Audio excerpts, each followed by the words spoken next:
Hello အားလုံးပဲမင်္ဂလာပါခင်ဗျာ CFW United Channel ကနေပြီးမှကြိုဆိုပါရစေ Manchester United နဲ့ပတ်သက်တဲ့သတင်းတွေကိုနေ့စဉ်ကြည့်ရှုနားဆင်နိုင်ဖို့အတွက်ကျွန်တော်ရဲ့ channel လေးကို like and subscribe လေးလုပ်ခဲ့ဖို့မမေ့ပါနဲ့ဦးနော် Brighton နဲ့ Manchester United တို့ပွဲစဉ်ကိုလာမယ့်မနက်ဖြန်မှာဆိုလို့ရှိရင်နော်ညထိုင်းစံတော်ချိန်10နာရီမှာရှင်ပြိုင်သွားဖို့ရှိပါတယ်ဒီပွဲစဉ်ကိုကြည့်တဲ့အခါမှာ Manchester United အနေနဲ့ဒီပွဲမှာ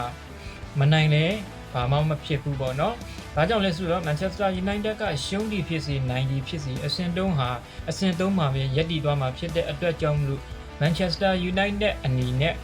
အေးဆေးစွာနဲ့ပဲကျွန်တော်တို့ရှင်ပြိုင်သွားဖို့ရှိပါတယ်။ Michael Carrick ပြောတယ်လို့ပဲဒီပွဲစဉ်မှာကလူငယ်ကစားသမားတွေနဲ့ပဲပွဲထုတ်လာဖို့ရှိရဲ။ဒီလူငယ်ကစားသမားတွေနဲ့ပွဲထုတ်လာဖို့ရှိတဲ့အခါမှာကွင်းလည်နေရာမှာဘယ်လိုမျိုးလူစိမ်းတုံးမလဲနော်ဒါဥကာတေးတုံးမလားမေစင်မောက်ကတော့ကျွန်တော်တို့တုံးလာဖို့တော့မရှိဘူးပေါ့နော်မေစင်မောက်ကကြတော့ဒီပွဲစင်းရင်မှာထွက်လာဖို့မရှိဘူးဥကာတေးအနေနဲ့ပဲရက်တည်လာဖို့ရှိရဲဒါလူစားဝင်အဖြစ်ပဲမေစင်မောက်ကကျွန်တော်ထက်လိမ့်မယ်လို့တုံးတက်မိပါတယ်နောက်တစ်ခုကတော့နာကက်စမဲတို့မပါဝင်လာနိုင်ဘူးဆိုပြီးတော့မှမိုက်ကယ်ကာရီကသတင်းစာရှင်းလင်းပွဲမှာပြောထားတာကိုတွေ့ရတယ်ဆိုတော့ဒီပွဲမှာလေပေါ့နော်မိုက်ကယ်ကာရီပြောထားတဲ့အတိုင်းကက်စမဲတို့ကတော့ဒါပွဲစင်းရင်မှာပါဝင်လာဖို့မရှိဘူးဒါပေမဲ့လို့ကျွန်တော်တို့ဒီလူစားဝင်နေရာမှာဆိုရင်တော့ပါဝင်လာဖို့ရှိနေမယ်လို့ကျွန်တော်အနေနဲ့တုံးတက်မိပါတယ်ပေါ့နော်မိနစ်ဒါ10မိနစ်5မိနစ်ဒီလိုမျိုးမိနစ်ပိုင်းမှာပဲကျွန်တော်တို့ပါဝင်လာနိုင်မယ်လို့တော့တုံးတက်မိပါတယ်နောက်တစ်ခုကဘာလဲဆိုရင်တော့ Manchester United ကဒီပွဲစဉ်မှာကျွန်တော်တို့အဓိကထားရမယ့်အရာကတော့ရှုံးဒီဖြစ်စီနိုင်ဒီဖြစ်စီဗျာဂိုးလေးတစ်ဂိုးနှစ်ဂိုးတွန်းနိုင်ရင်ဒီဂိုးကိုဖန်တီးပေးတဲ့လူကဘရူနိုဖာနန်ဒက်ပဲဖြစ်စီခြင်းတယ်ဗျာဘာလို့လဲဆိုတော့ဒီပွဲမှာကဘရူနိုဆန်ချင်းချိုးနိုင်မလားပေါ့နော်ဒါကျွန်တော်အနေနဲ့ဒါဒီစောင့်ကြည့်ရမှာပေါ့နော်ကျွန်တော်တို့အနေနဲ့ကတော့စောင့်ကြည့်တင်တယ်ဘာလို့လဲဘရူနိုကတော့ဆန်ချင်းကိုချိုးတင်တယ်ဒီတပွဲမှာပေါ့နော်ကျွန်တော်တို့အနေနဲ့မျှော်လင့်မိပါတယ်ဒီ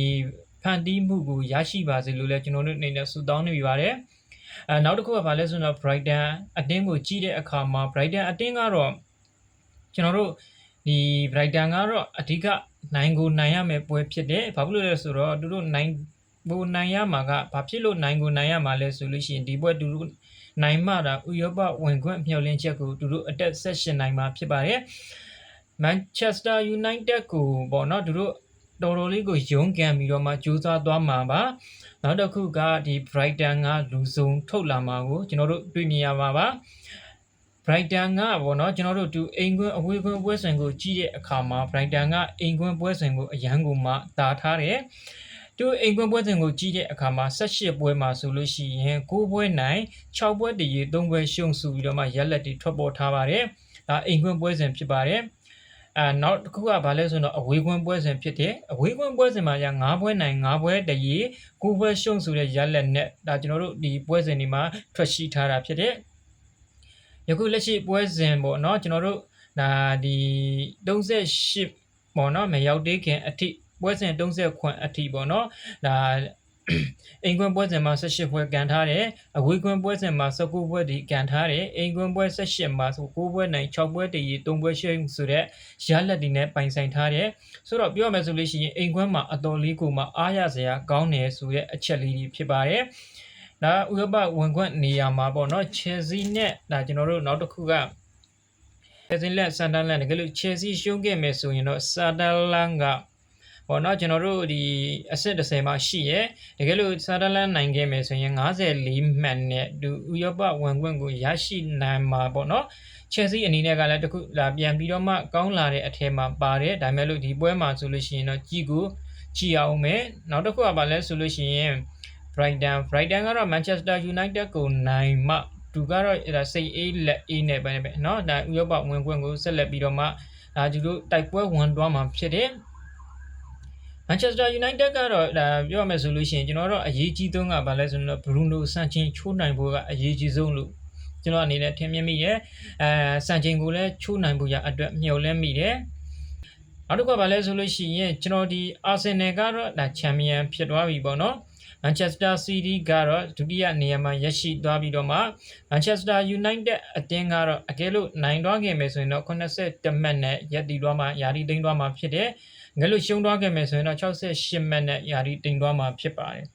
နော်အစတွန်ဗီလာကတော့ကျွန်တော်တို့ပြောမယ်ဆိုရင်တော့ဒါနိုင်ခဲ့မယ်ဆိုရင်တော့65မှတ်နဲ့ယာရီတိမ့်ပြီးဒါရှုံးခဲ့မယ်ဆိုရင်တော့60နဲ့မှ